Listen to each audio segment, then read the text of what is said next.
सुबह की बासी सब्जी। मुरादाबाद में चित्रा अपने पति गंगाराम और बेटे वीर के साथ रहा करती थी। चित्रा ने अपने इस छोटे से परिवार को बहुत अच्छे से संभाल कर रखा था, लेकिन अब उसे एक बहू की कमी खल रही थी। हे भगवान, अब मुझको एक बहू दे दे, थक गई हूं मैं। अरे क्या अकेले में बड़बड़ा रही हो चित्रा बहन? अरे आओ आओ पूनम बहन, अब इन दोनों बाप बेटे के जाने के बाद मैं अकेले ही रह जाती हूँ, तो अकेले ही बड़बड़ाऊंगी ना। मेरे कोई बहू तो है नहीं जिसे ताने मारूं या झगड़ा करूं। अच्छा ऐसी बात है तो ले आओ एक बहू। वैसे अब वीर की उम्र भी हो गई है। हाँ बस ढूंढ ही रही हूँ, तुम्हारी नजर में कोई अच्छी लड़की हो तो बताना। चित्रा और पूनम दोनों आराम से सोफे पर बैठ गए और गप्पे हाँकने लगे। कुछ समय यूं ही निकल गया। पूनम और चित्रा की गप्पे चलती रहीं, मोहल्ले की खबरें उड़ती रहीं। फिर एक दिन जैसे आसमान से फरिश्ता उतर आया हो, वीर की शादी तय हो गई जूली से। जूली एक पढ़ी लिखी सुशील और जॉब करने वाली लड़की थी, अच्छे घर से थी और उसके बात करने का ढंग भी बेहद संजीदा था। अरे वाह चित्रा बहन, बहू तो जैसे चांद का टुकड़ा है और ऊपर से नौकरी भी करती है, मतलब एकदम सोने पे सुहागा।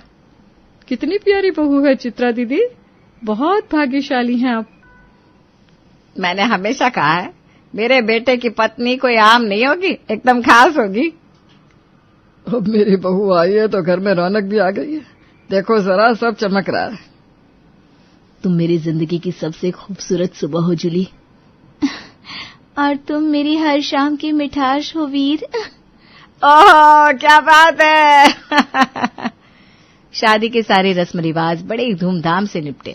बैंड बाजा, हलवा पूरी और ढेर सारी रिश्तेदारियों की भीड़ के बाद आखिरकार सब मेहमान विदा हो गए। घर में अब बस चित्रा, गंगाराम, वीर और नई नवेली बहू जूली रह गए। जूली, हम हमेशा साथ रहेंगे ना? हमेशा, जब तक सांस चलेगी, और सांस चली तो प्यार भी चलेगा। तुम्हें कभी रुलाऊं तो मुझे छोड़ देना, और अगर तुम कभी उदास हो जाओ तो मैं तुम्हें हंसाने के लिए जोकर बन जाऊंगी।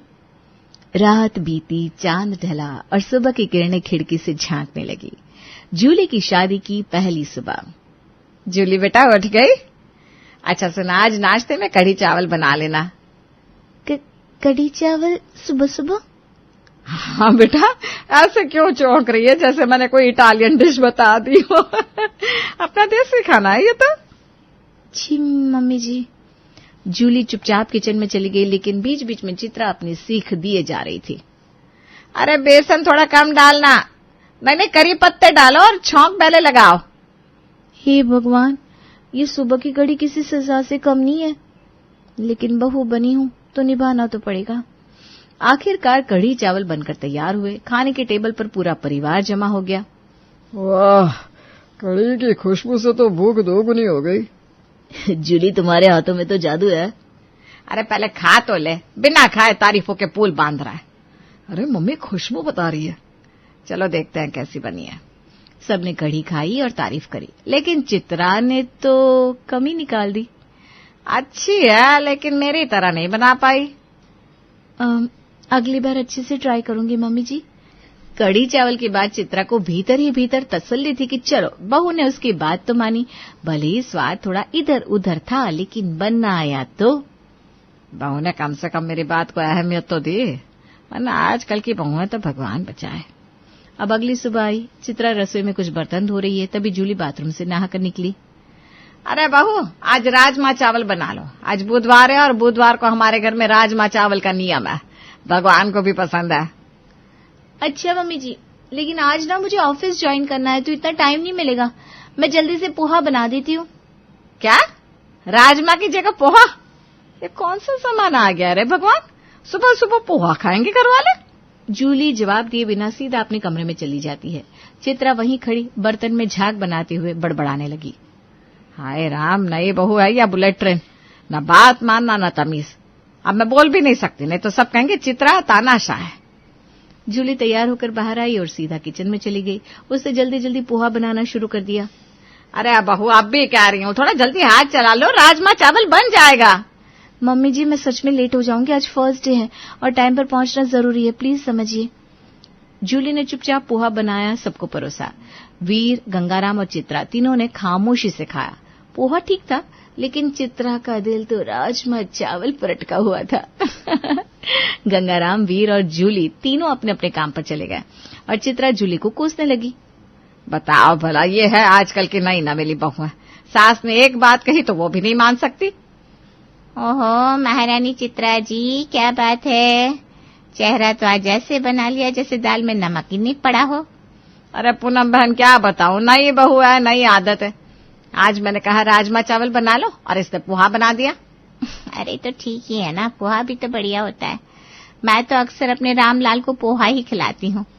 अरे ये कोई खाना है क्या? मेरे जमाने में बहू को सास की बात सर माथे लेनी पड़ती थी। अगर मेरी सास कुछ कह देती थी तो मैं बिना बोले काम करती थी। और अब देखो, आज की बहुएं तो बहस करने में PhD करके आई है। अरे लेकिन जूली नौकरी भी तो करती है, थोड़ा एडजस्ट तो करना पड़ेगा ना। एडजस्ट? मुझसे कहा जा रहा है एडजस्ट करने को? है सास हूं मैं, दीवानी हूं जो कोई भी रंग पोत दे।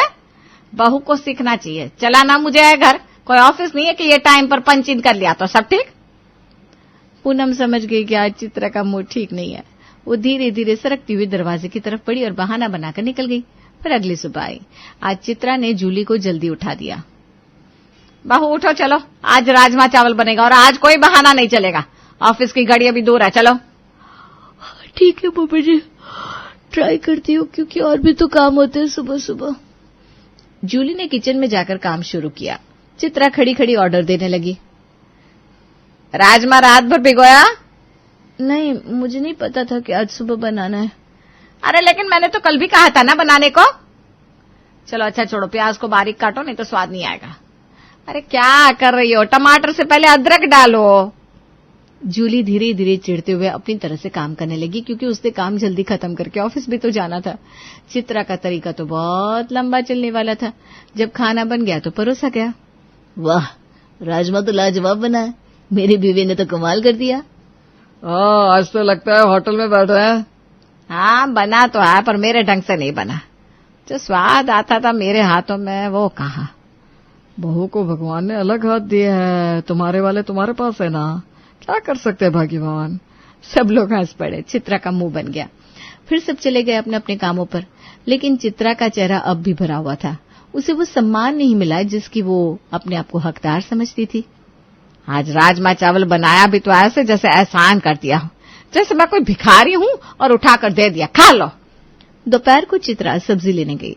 चित्रा सब्जी ले रही थी, तभी एक रिश्तेदार शारदा दीदी दिखाई दी।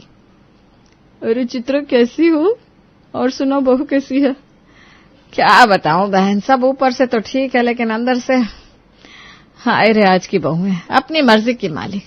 कहती है ऑफिस है तो खाना नहीं बना सकती, हमारी तो सुनती नहीं। ओहो, बिल्कुल मेरी बहू जैसे निकली। ये जॉब वालियां ना ऐसी होती है। दोनों ने मिलकर बहुओं की ऐसी तैसी कर दी और फिर सब्जी लेकर अपने अपने घर की तरफ निकल गई। शाम को जैसे ही सूरज ढलने लगा, घर के दरवाजे पर घंटी बजी। दरवाजा खुला गया तो सामने एक बुजुर्ग दंपति खड़े थे। हंसते हुए बोले, अरे नमस्ते बहू, नमस्ते जीजा जी, पहचान गए? शर्मा जी हैं हम, पिछली बार मुंडन में मिले थे। जूली मुस्कुरा दी और चित्रा भी थोड़ा बनावटी हंसी के साथ आगे बढ़ी। दोनों को अंदर बुलाया गया, पानी दिया गया और थोड़ी देर की फॉर्मल बातचीत के बाद उन्होंने अपने आने का असली उद्देश्य बताया। दरअसल हमारे बेटे की शादी तय हो गई है, ये लीजिए शादी का कार्ड, पूरे परिवार को आना है। गंगाराम ने कार्ड हाथ में लिया, तभी चित्रा की आंखें सिकुड़ गई और उसकी जुबान में वो पुराना जहर आ गया। लड़के देख लिया ना शादी से पहले? बिल्कुल देखी है। क्यों? देखिए आजकल की लड़कियां लगती कुछ है, निकलती कुछ और है। जॉब करती हो तो रोटी के लिए मोहताज बना देती हैं, और मेरी मानो तो शादी से पहले ही साफ साफ पूछ लो कि क्या करोगी और क्या नहीं करोगी। ये सुनकर शर्मा दंपति के चेहरे से हंसी गायब हो गई। माहौल में अजीब सा तनाव भर गया। दोनों थोड़ा असहज हो गए। अरे बहन जी, आप ये सब क्यों कह रही हैं? अरे भाई मैं तो सिर्फ चेतावनी दे रही हूँ, फिर मत कहना बताया नहीं था। ये सब सुनते ही जूली को अंदर से गुस्सा आने लगा, लेकिन चेहरे पर मुस्कान बनाए रखी। बिल्कुल सही कहा माँ जी ने, शादी से पहले ये सब बातों का पता लगा लेना चाहिए और डिसाइड कर लेना चाहिए कि बहू लानी है या मेड। ये सुनकर चित्रा का चेहरा ऐसा हो गया जैसे किसी ने तवा उल्टा कर दिया हो। लेकिन शर्मा दंपति का हाल भी कम नहीं था। वे असहज होकर जल्दी जल्दी उठे और बोले, अच्छा हम चलते हैं, आपको और भी काम होंगे। जाते जाते शर्मा दंपति एक दूसरे की शक्ल देख रहे थे, जैसे सोच रहे हो शादी का कार्ड देने आए थे। यहाँ तो ड्रामा शुरू हो गया। उनकी जाते ही चित्रा का सारा गुस्सा फूट पड़ा। वो सीधा वीर से झल्लाते हुए बोली, तेरी पत्नी तो जैसे रानी बन के बैठी है, सुबह कुछ बनाने को कहो तो बनाती नहीं, और अगर बना भी दे तो मेरी पसंद का नहीं, और ऊपर से जवाब ऐसे देती है जैसे मैं नौकर हूं। वीर ने सिर खुजाया और बेमन से जवाब दिया, माँ ये अब सास बहू का मामला है, आप लोग आपस में ही सुलझा लो ना, मैं क्या बोलूं। चित्रा ने रोकने की कोशिश की, लेकिन वीर सुनने के मूड में नहीं था। वो उठकर चला गया। अब चित्रा सीधी गंगाराम के पास पहुंची और बोली, इसने तो मेरे बेटे को पूरा वश में कर लिया है, अब कुछ सुनता ही नहीं मेरी। गंगाराम की हंसी छूट गई। अरे भाग्यवान, तुम्हारा बेटा क्या जरा सा बच्चा है जो किसी से काबू में आ जाएगा। अरे आपको ना हर बात मजाक लगती है। चित्रा गुस्से में तमतमाती रही, लेकिन उसने हार नहीं मानी। अगली सुबह जैसे ही जूली उठी, चित्रा का आदेश आया, बहू आज तो मूड है खिचड़ी खाने का, वो भी 7 दालों वाली। जूली आंख मलती रह गई, हैरान भी और परेशान भी। 7 दालों वाली खिचड़ी? ये मेरी सासू माँ को रोज रोज कौन सा नया कीड़ा काट जाता है। अब सुबह सुबह बैठकर 7 दालें बिनूं। लेकिन वो चित्रा से कुछ नहीं बोली। उसने बस हाँ में सिर हिलाया और जैसे तैसे खिचड़ी बनाई। और जैसे ही थाली परोसी, चित्रा ने एक और बाण छोड़ा, अरे खिचड़ी के साथ चटनी नहीं बनी? खिचड़ी चटनी के बिना क्या खिचड़ी भाई? माफ कीजिए माँ जी, अब अगर चटनी बनाने बैठी तो ऑफिस लेट हो जाऊंगी, सॉरी, मुझे जाना है। ये कहकर वो ऑफिस के लिए निकल गई। चित्रा ने देखा भी नहीं कि जूली खुद भूखी रह गई थी, लेकिन चित्रा को तो बस शिकायत करनी थी।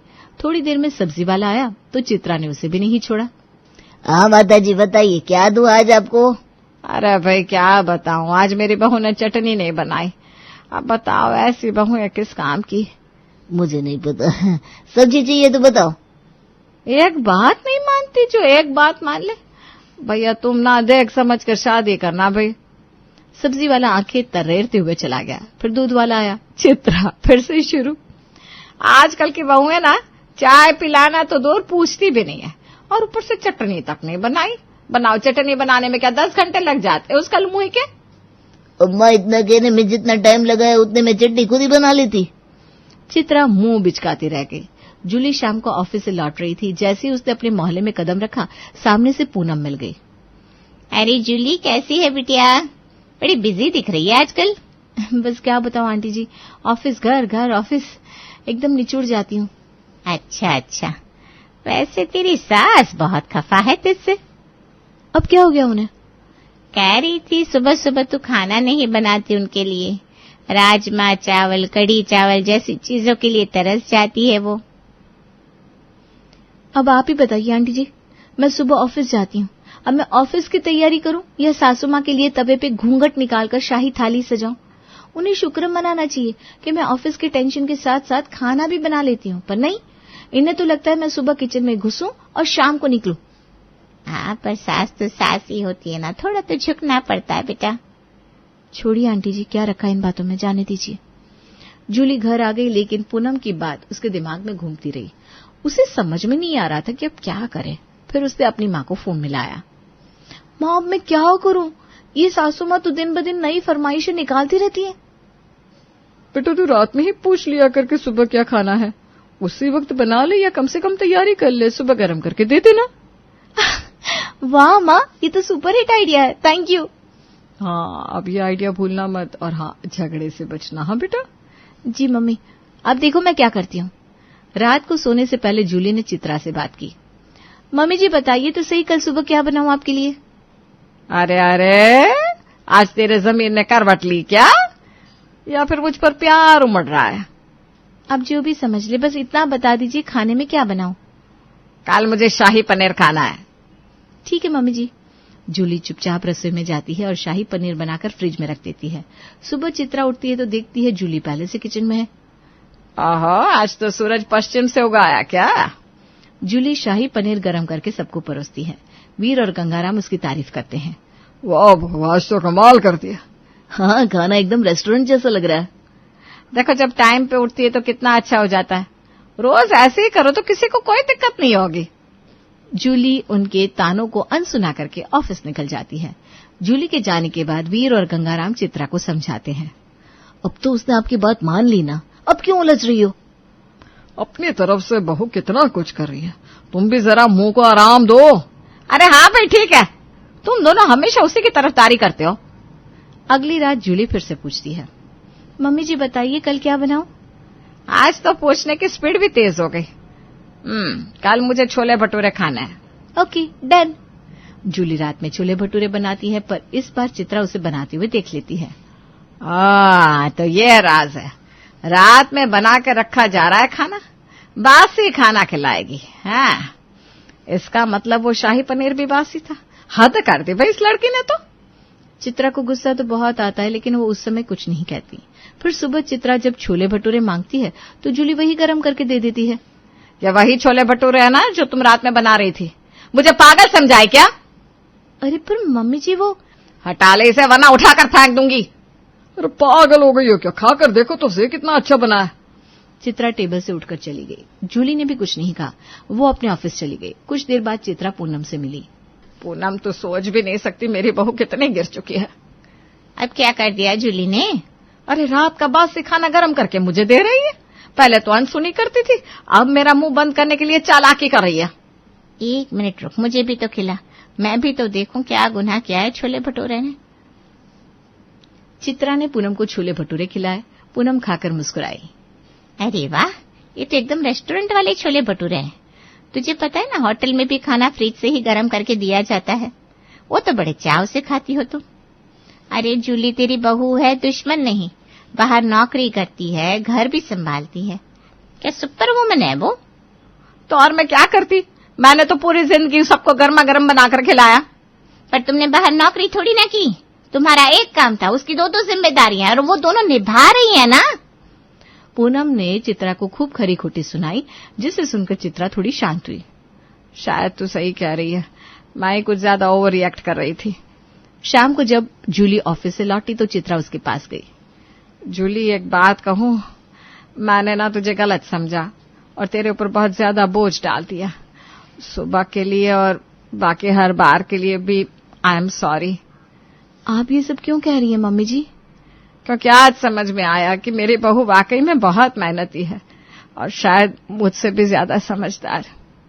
जूली चुपचाप मुस्कुराई। शायद रिश्तों को समझने में वक्त लगता है, पर जब समझ जाते हैं तो बहुत खूबसूरत लगते हैं।